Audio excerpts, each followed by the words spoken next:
வணக்கம். இன்னைக்கு நாம பார்க்க போற விஷயம் கொஞ்சம் சென்சிட்டிவான ஆனா ரொம்ப ரொம்ப முக்கியமான ஒண்ணு. ஆமா. இதுல இருக்கிற சட்ட நுணுக்கங்களும் சமூக பார்வைகளும் உண்மையாவே ஆழமா விவாதிக்க வேண்டியது. நீங்க கொடுத்திருக்கிற இந்த ஆதாரங்கள் எல்லாம் பார்க்கும்போது, அதாவது செய்தி அறிக்கைகள், சட்ட ஆய்வுகள், முக்கியமா இந்திய சட்ட ஆணையத்தோட 283வது அறிக்கை, இதையெல்லாம் வச்சு பார்க்கும்போது ஒரு பெரிய விவாதமே நடந்துட்டு இருக்குன்னு புரியுது. கரெக்ட். நாம பேச போறது இந்தியால சம்மதத்தோட உடலுறவு வச்சுக்கிறதுக்கான வயச பத்தினது. ஆனா அது மட்டும் இல்ல.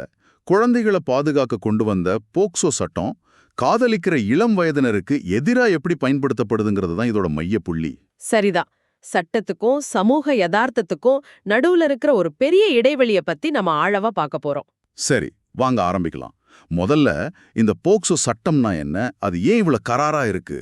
போக்சோ சட்டம், அதாவது protection of children from sexual offences act 2012ல வந்தது. இதன்படி பாலியல் ஒப்புதலுக்கான வயது 18. 18ஆ? அதுல எந்த குழப்பமும் இல்லையா? எந்த குழப்பமும் இல்ல. ரொம்ப தெளிவா சொல்லிட்டாங்க. இது ஆண் பெண் 2 பேருக்குமே பொருந்தும். சட்டத்தோட பார்வையில 18 வயசுக்கு கீழே இருக்கிறவங்க யாரும் குழந்தைதான். ஒரு நிமிஷம். அப்போ 17 வயசு பையனும் 16 வயசு பொண்ணும் 2 பேரும் விரும்பி ஒரு உறவுல இருந்தா கூடவா அது சட்டப்படி குற்றமா? ஆமா, மிகச்சரியா சொன்னீங்க. அது சட்டப்படியான பாலியல் வன்கொடுமை, அதாவது ஸ்டாச்சுட்டரி ரேப்னு கருதப்படும். அவங்க சம்மதம் கொடுத்தாலும் அதுக்கு சட்டத்துல மதிப்பில்ல. அப்போ இங்க சம்மதம்ங்கிற வார்த்தைக்கே இடம் இல்லையா? இடமில்ல. ஏன்னா சட்டம் ஸ்ட்ரிக்ட் லயபிலிட்டிங்கிற ஒரு கொள்கையில இயங்குது. ஸ்ட்ரிக்ட் லயபிலிட்டி அது என்ன? கொஞ்சம் விளக்கமா சொல்லுங்க. இது ஒரு உதாரணத்தோட சொல்லலாம். நீங்க ஒரு டிராஃபிக் சிக்னல்ல நிக்கிறீங்க. உங்களுக்கு ரொம்ப அவசரம். சிக்னலை கவனிக்காம சிகப்பு விளக்குல வண்டியை எடுத்துட்டீங்கன்னா, சரி. போலீஸ் பிடிச்சா எனக்கு அவசரம் நான் கவனிக்கலன்னு சொன்னா ஏத்துப்பாங்களா? மாட்டாங்க. தப்பு தப்பு தான். அதேதான். உங்க நோக்கம் என்னவா இருந்தாலும் செயல்பாடு குற்றம். அதே மாதிரி தான் போக்சோ சட்டமும். சம்பந்தப்பட்ட நபருக்கு 18 வயசுக்கு குறைவா இருந்தா பாலியல் செயல்பாடு நடந்தாலே அது குற்றம். ஏன் எப்படிங்கிற கேள்விகளுக்கு இடமில்ல. ஓகே, இப்ப புரியுது. ஆனா இந்த 18 வயசுங்கிற வரம்பு எப்போதுமே இருந்ததா? இல்லவே இல்ல. இது ஒரு பெரிய வரலாற்று பயணம். 1860ல இந்திய தண்டனை சட்டம் வந்தப்போ ஒப்புதல் வயது வெறும் 10 இருந்தது. 10ஆ? என்ன சொல்றீங்க? நம்பவே முடியல. ஆமா, 10 தான்.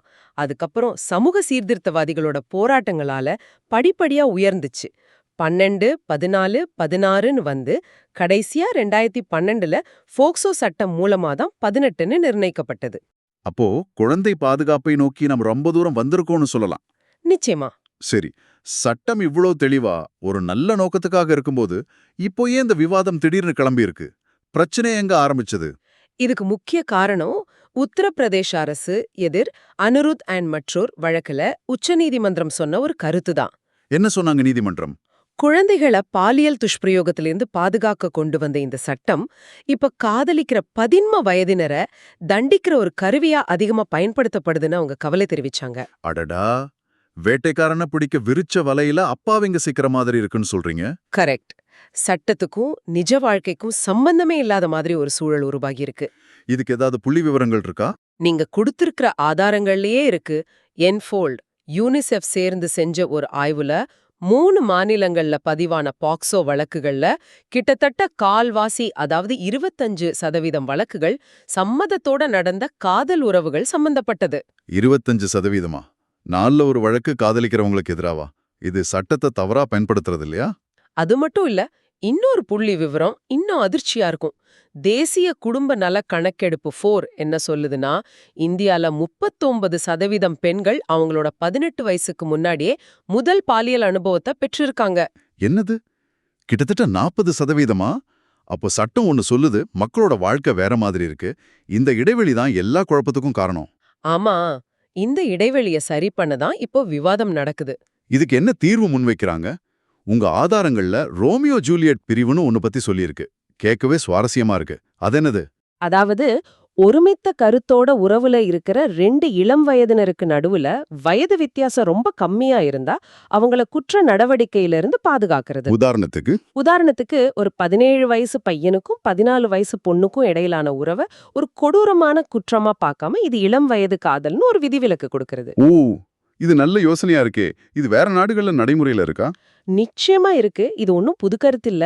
அமெரிக்காவுல 43 மாகாணங்கள்ல, கனடா, இங்கிலாந்து மாதிரி பல நாடுகள்ல இது வெவ்வேறு வடிவங்கள்ல நடைமுறையில இருக்கு. அப்போ இந்தியாலயும் இத கொண்டு வரணும்னு சொல்றவங்களோட முக்கிய வாதங்கள் என்ன?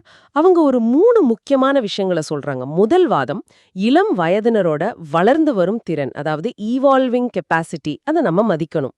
வளர்ந்து வரும் திறனா? ஆமாம்.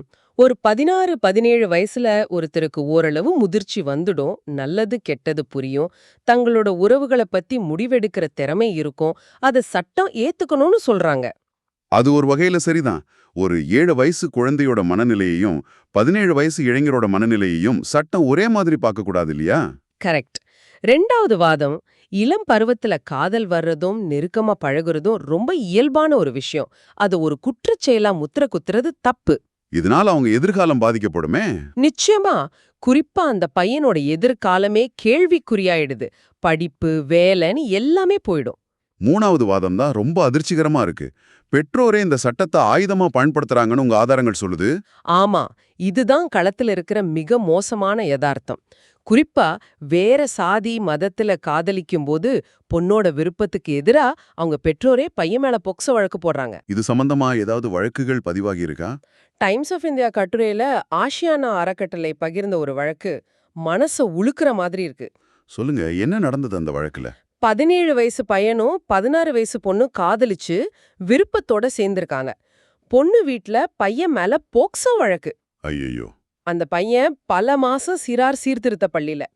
பல வருஷ போராட்டத்துக்கு பிறகு இப்போ அவங்க 2 பேரும் சேர்ந்து வாழ்ந்து அவங்களுக்கு ஒரு குழந்தையே இருக்கு. அப்போ பிரச்சனை முடிஞ்சது தானே? இல்ல, அந்த வழக்கால ஏற்பட்ட தழும்பு இன்னும் ஆறல. அவங்க குழந்தைய ஸ்கூல்ல சேர்க்கறதுக்கு கூட ஆவணச் சிக்கல்கள் வருது. ஒரு இளம் வயது காதல் ஒரு குடும்பத்தோட வாழ்க்கைய எப்படி புரட்டி போடுதுன்னு பாருங்க.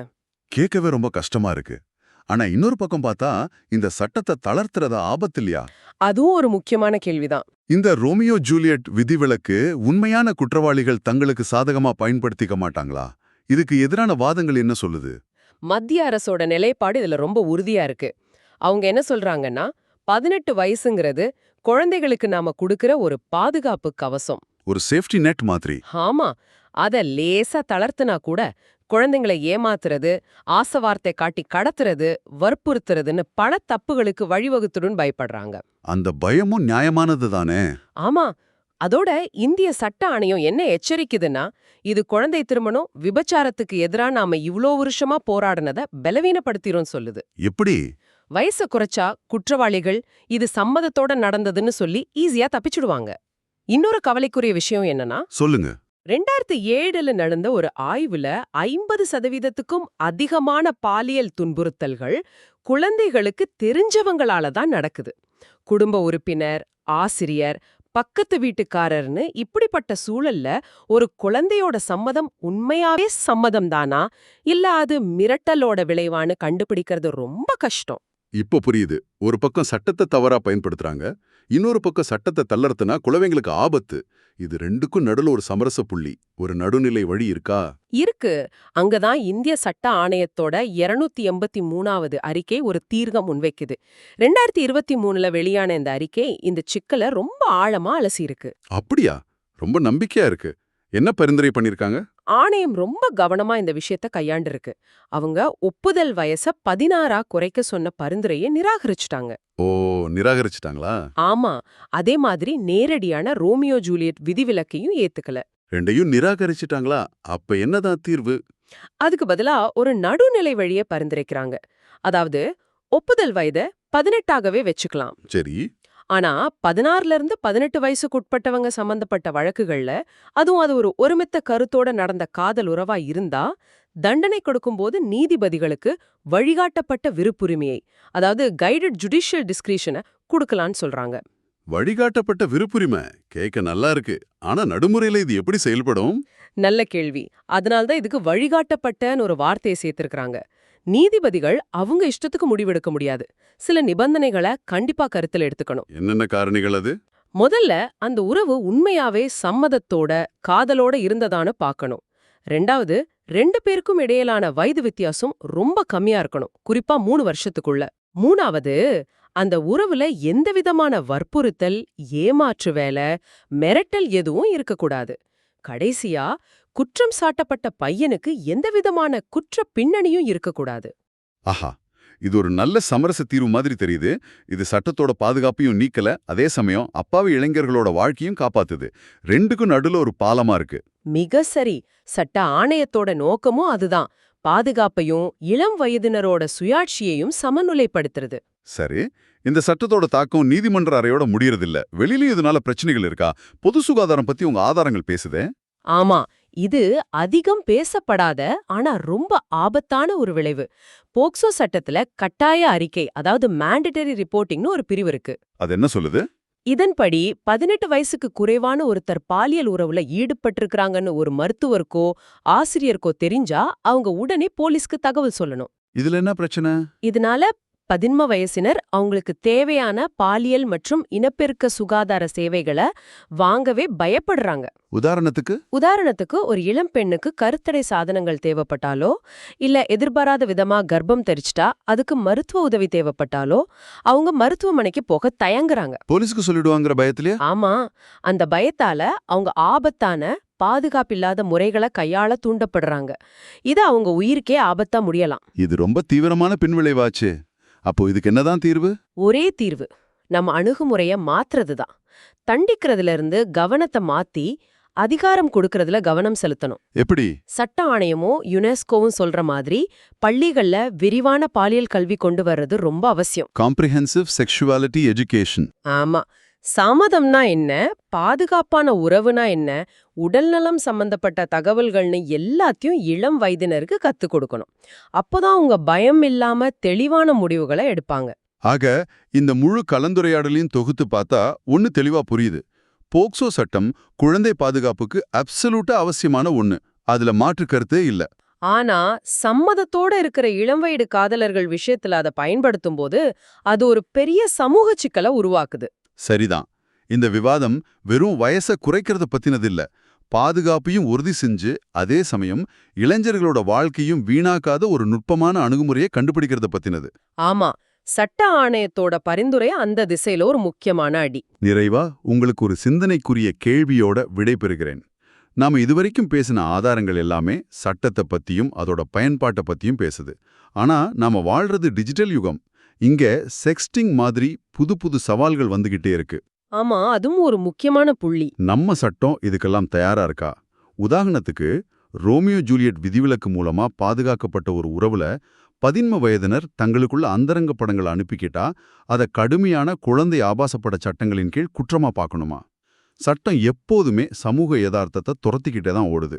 இந்த டிஜிட்டல் உலகத்துல இளம் வயதினரோட பாதுகாப்புக்கும் அவங்களோட தனிப்பட்ட சுதந்திரத்துக்கும் நடுவுல கோட்டை எங்கே வரையணும்னு நீங்க நினைக்கிறீங்க? சிந்திச்சு பாருங்க.